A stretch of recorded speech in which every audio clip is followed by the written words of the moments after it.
Assalamualaikum warahmatullahi wabarakatuh. Perkenalkan, nama saya Irdayanti, NIM 252127 dari lokal PT IKA 6D. Baiklah, di sini saya akan membuat video penjelasan tentang sistem basis data, di mana video ini ditujukan untuk melengkapi salah satu UAS, yaitu sistem basis data. Sistem basis data merupakan hasil evolusi dari sistem file. Sistem file menyimpan data selama periode waktu yang lama dan memungkinkan penyimpanan sejumlah besar data. Selanjutnya, sistem file tidak secara langsung mendukung bahasa permintaan untuk data dalam file. Dukungan untuk skema terbatas pada pembuatan struktur direktori untuk file. Kemungkinan pengguna dapat kehilangan data yang belum dicadangkan. Akhirnya sistem file tidak memuaskan. Selain itu, sistem file memungkinkan akses bersamaan ke file oleh beberapa pengguna atau proses, tetapi sistem file umumnya tidak akan mencegah situasi seperti dua pengguna memodifikasi file yang sama pada waktu yang hampir bersamaan, sehingga perubahan yang dilakukan oleh satu pengguna gagal muncul di file. Perusahaan memiliki banyak koleksi data tentang karyawan, departemen, produk, penjualan, dan sebagainya. Data ini diakses secara bersamaan oleh beberapa karyawan. Permintaan data harus dijawab dengan cepat.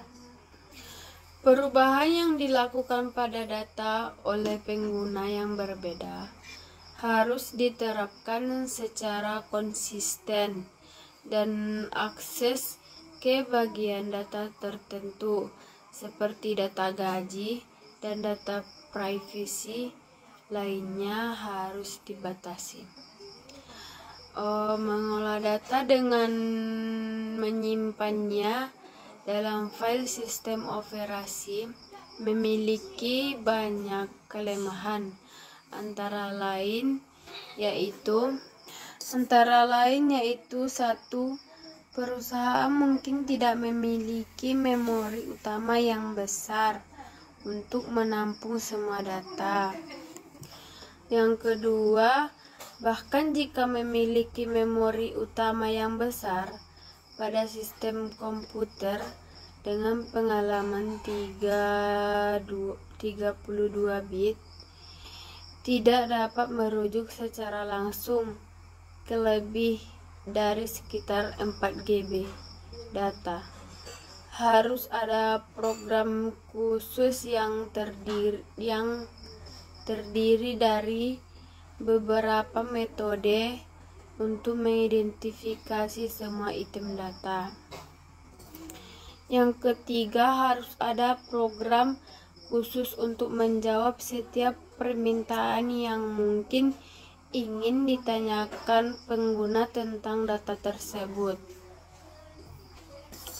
Yang keempat, yaitu data harus dilindungi dari perubahan yang tidak pengguna berbeda yang secara bersamaan.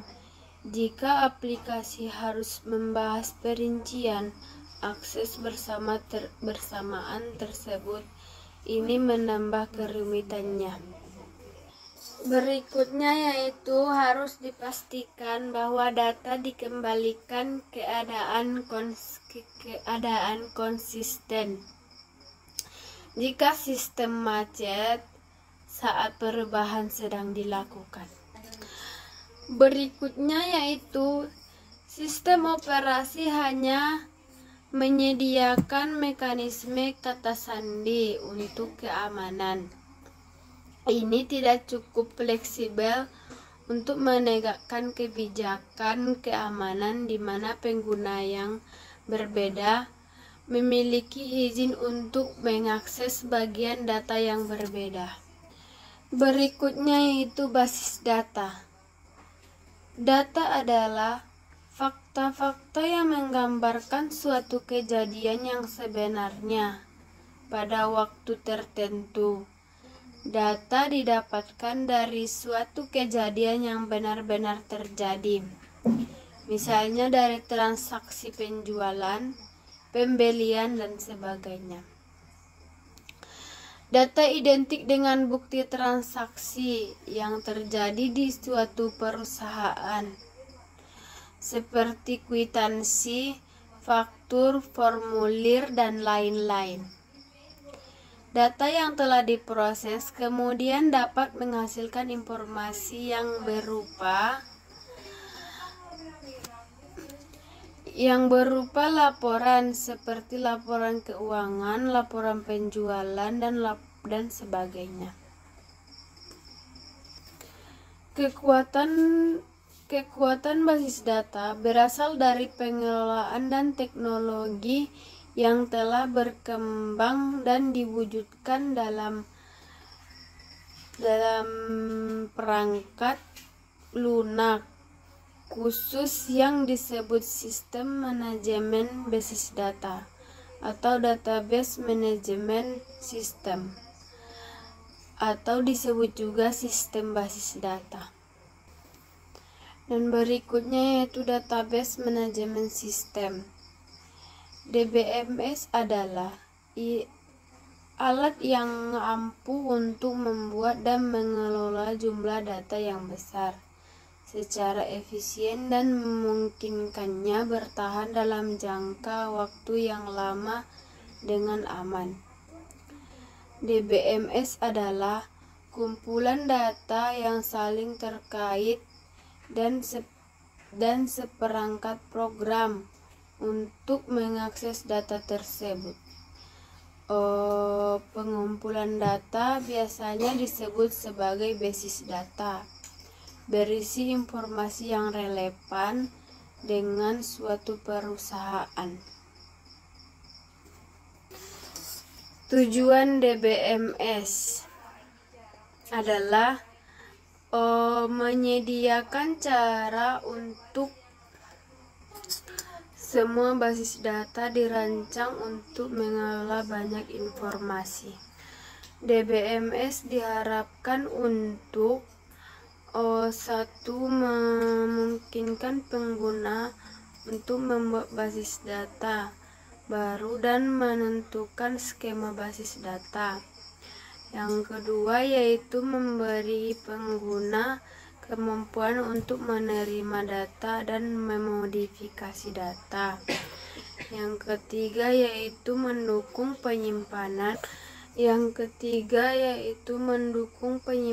Data dalam jumlah yang sangat besar dan banyak dalam jangka waktu yang lama. Berikutnya yaitu pendukung pemulihan basis data dalam menghadapi kegagalan. Banyak kesalahan atau penyalahgunaan yang disengaja.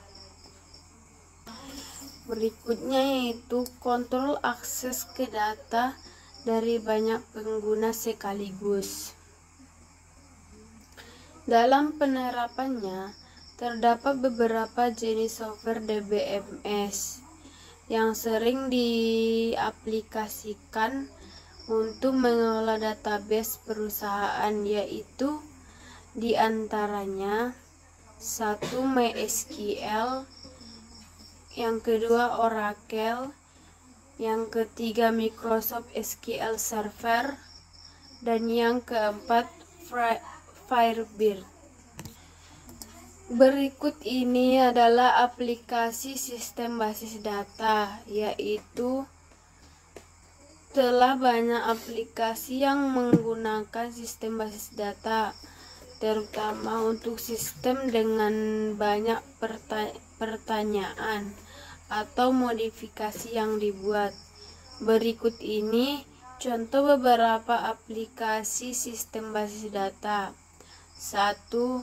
Informasi perusahaan, di mana digunakan untuk 1. Penjualan, pembelian, persediaan, akuntansi, sumber daya manusia, fabrikasi, dan pengecer online. Dan yang kedua yaitu perbankan dan keuangan, di mana digunakan dalam hal perbankan, transaksi kartu kredit, dan keuangan. Dan berikutnya database digunakan dalam universitas dan maskapai penerbangan dan telekomunikasi. Materi selanjutnya yaitu tujuan sistem basis data. Sistem basis data muncul sebagai tanggapan terhadap metode awal pengelolaan dan komersial komputerisasi. Sebagai contoh, sebuah universitas menyimpan informasi tentang semua dosen, mahasiswa, jurusan, dan mata kuliah. Salah satu cara untuk menyimpan informasi di komputer adalah menyimpannya dalam file sistem operasi. Menyimpan informasi organisasi dalam sistem pemrosesan file memiliki sejumlah kelemahan utama, yaitu 1. Redundansi dan inkonsistensi data, dan kesulitan dalam mengakses data, dan isolasi data, masalah integritas, masalah atomisitas, dan anomali akses bersama, masalah keamanan. Adapun kelebihan dari menggunakan basis data adalah 1.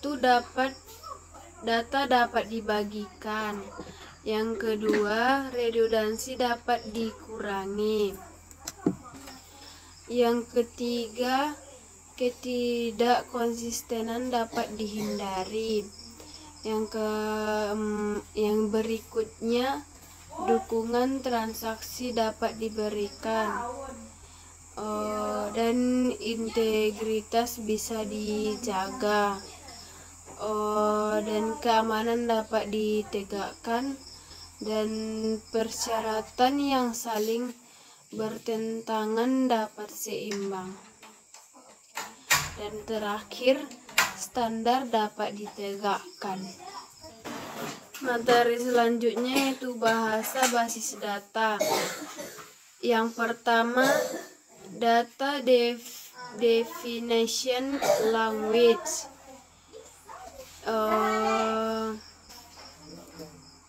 DDL digunakan menentukan properti tambahan dari data, dan perintah dasar yang termasuk ke dalam DDL yaitu 1. Create, alter, rename, dan drop. Data manipulation language adalah bahasa yang memungkinkan pengguna untuk mengakses atau memanipulasi data sebagaimana diatur oleh model data yang sesuai, dan menghapus data-data di dalam sebuah tabel. Perintah yang termasuk ke dalam DML yaitu 1. Insert, update, delete, dan select. Dan yang ketiga yaitu data control language.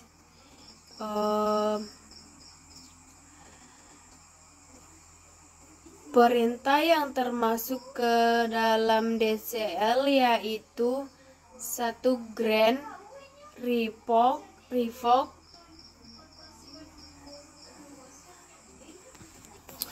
Materi berikutnya yaitu model data. Model data adalah notasi untuk menggambarkan data atau informasi. Model data umumnya terdiri dari 3 bagian, yaitu 1. Struktur data, operasi pada data, kendala pada data. Dan materi berikutnya yaitu struktur basis data relasional. Basis data relasional terdiri dari kumpulan tabel yang masing-masing diberi nama unik. Sebagai contoh,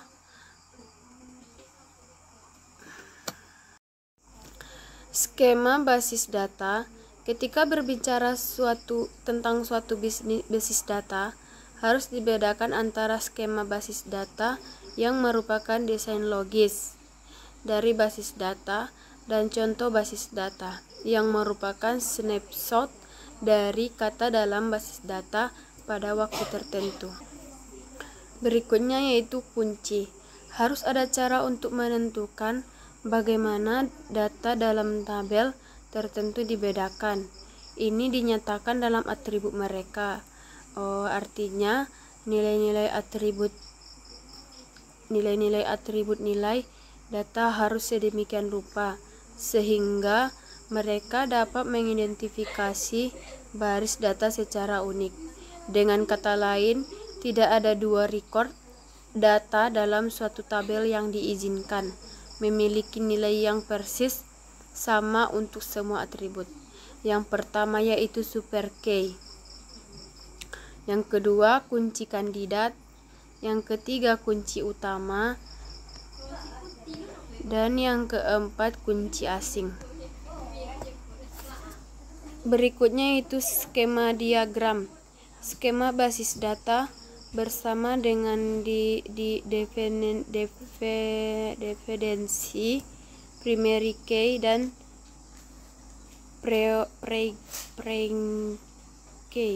foreign key. Berikutnya yaitu struktur query language. SQL data definisi language. Himpunan tabel dalam basis data harus ditentukan ke sistem dengan menggunakan data definition language. SQL DDL memungkinkan spesifikasi tidak hanya seperangkat hubungan, tetapi juga informasi tentang masing-masing hubungan, termasuk yaitu skema untuk setiap hubungan, jenis nilai yang terkait dengan setiap atribut, kendala integritas, kumpulan indeks yang harus dipertahankan untuk setiap tabel, informasi keamanan dan otorisasi untuk setiap tabel, dan struktur penyimpanan fisik dari setiap tabel pada fisik. Tipe dasar variabel SQL. Standar SQL mendukung berbagai tipe bawaan. Yang pertama yaitu chart, dan yang kedua yaitu pachart, dan yang ketiga int, yang keempat smalin, yang berikutnya numerik, dan real, dan float. Definisi skema dasar. Hubungan SQL didefinisikan dengan menggunakan perintah create table. Perintah berikut ini membuat tabel jurusan dalam basis data. SQL mendukung sejumlah kendala integritas yang berbeda, di antaranya yaitu primary key dan foreign key dan not null. Materi selanjutnya yaitu query pada satu tabel. Struktur dasar query SQL terdiri dari 3 klausa, yaitu select, from, dan where. Permintaan mengambil sebagai input tabel yang tercantum dalam klausa form, mengoperasikannya seperti yang ditentukan pada klausa select dan where, dan kemudian menghasilkan tabel sehingga hasilnya. Berikutnya yaitu hasil pencarian jurusan dosen dan distinct. Jika duplikat ingin dihapus, hasil query di atas akan berisi setiap nama jurusan paling banyak 1 kali. SQL menggunakan kata kunci all digunakan untuk menentukan secara eksplisit bahwa duplikat tidak dihapus. Query pada multitable. Sejauh ini contoh query yang sudah dipelajari beberapa berada pada satu tabel. Permintaan seringkali perlu mengakses informasi dari berbagai hubungan. Sebagai contoh, misalkan pengguna ingin menjawab permintaan, ambil nama semua dosen bersama dengan nama jurusan dan lokasi jurusannya. Seperti yang telah dipelajari sebelumnya, query SQL dapat berisi 3 jenis klausa select, from, dan where.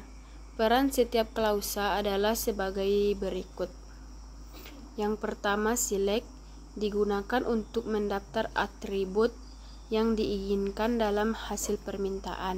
Yang kedua yaitu from adalah daftar tabel yang akan diakses dalam evaluasi query. Yang terakhir yaitu where adalah predikat yang melibatkan atribut tabel dari klausa form. Materi berikutnya yaitu natural join. Sebelumnya dalam query, contoh yang menggabungkan informasi dari tabel dan dosen. Tabel pengajaran kondisi yang cocok mengharuskan dosen. ID sama dengan pengajaran. ID ini adalah satu-satunya atribut dalam tabel yang memiliki nama yang sama. Berikutnya yaitu operasi string. SQL menentukan string dengan melampirkan dalam tanda kutip tanggal, misalnya komputer. Dan spesifikasi atribut pada klausa select. Simbol tanda bintang dapat digunakan dalam klausa select untuk menunjukkan semua atribut. Dan menyusun tampilan record. SQL menawarkan kepada pengguna kontrol atas urutan record dalam suatu tabel yang ditampilkan. Predikat klausa where SQL mencakup operator perbandingan between untuk menyederhanakan klausa where yang menentukan bahwa nilai dan lebih besar dari atau sama dengan beberapa nilainya.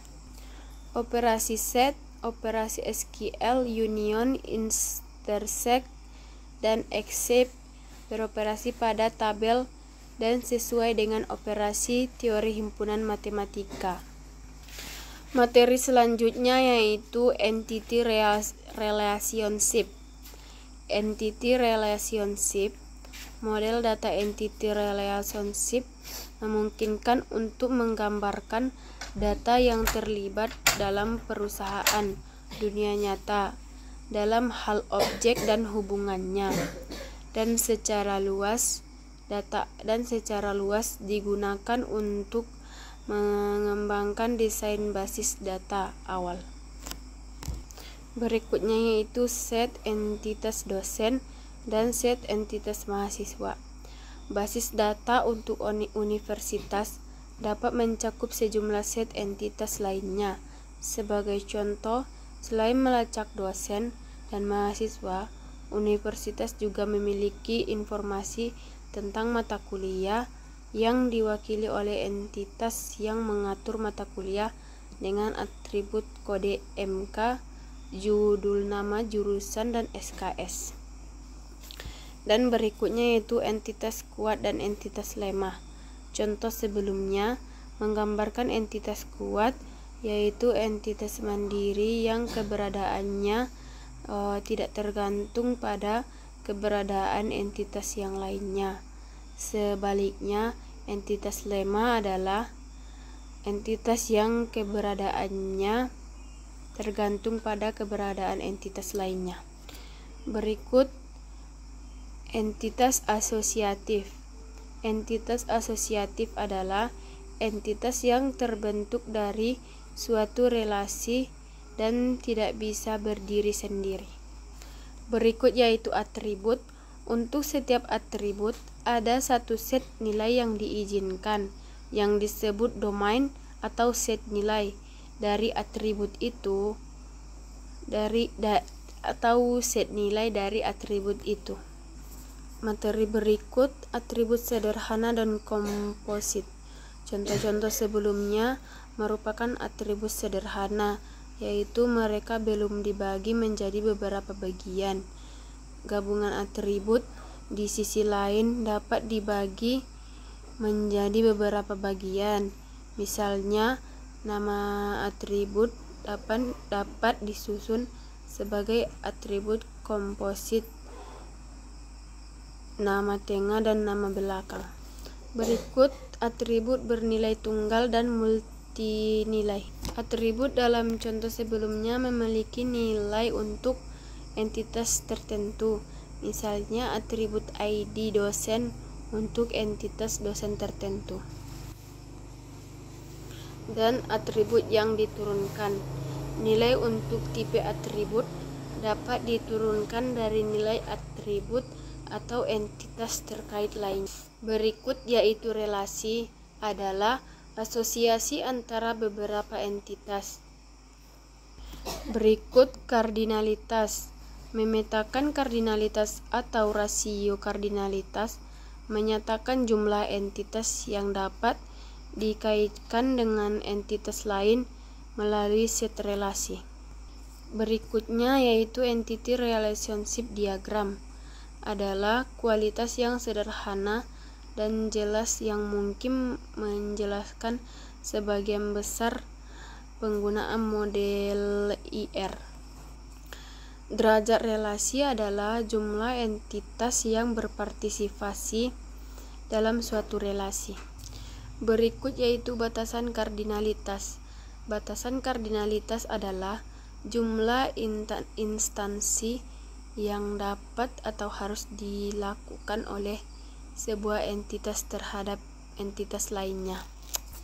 Berikut yaitu struktur query language. Yang pertama yaitu struktur query language, sebuah bahasa yang dipergunakan untuk mengakses data dalam basis data relasional. Sejarah SQL dimulai dari artikel seorang peneliti dari IBM bernama E.F. Codd yang membahas tentang ide pembuatan basis data relasional pada bulan Juni 1970.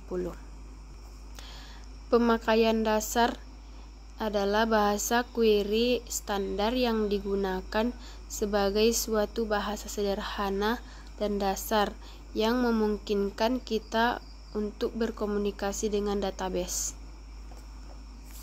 Meskipun sifatnya non-prosedural, lebih mudah bekerja dengan SQL daripada dengan kebanyakan bahasa pemrograman seperti PHP, Perl, Java, dan lain-lain. Namun kadangkala menyulitkan untuk beberapa kasus yang rumit bagi mereka yang baru mengenal SQL.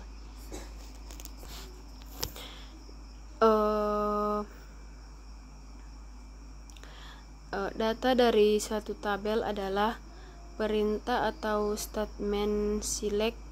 Sesuai dengan namanya, dengan perintah select, seorang user dapat memilih data yang spesifik dari tabel untuk menampilkannya. Secara umum, SQL terdiri dari dua bahasa, yaitu Data Definition Language dan Data Manipulation Language. Implementasi DDL dan DML berbeda untuk tiap sistem manajemen basis data.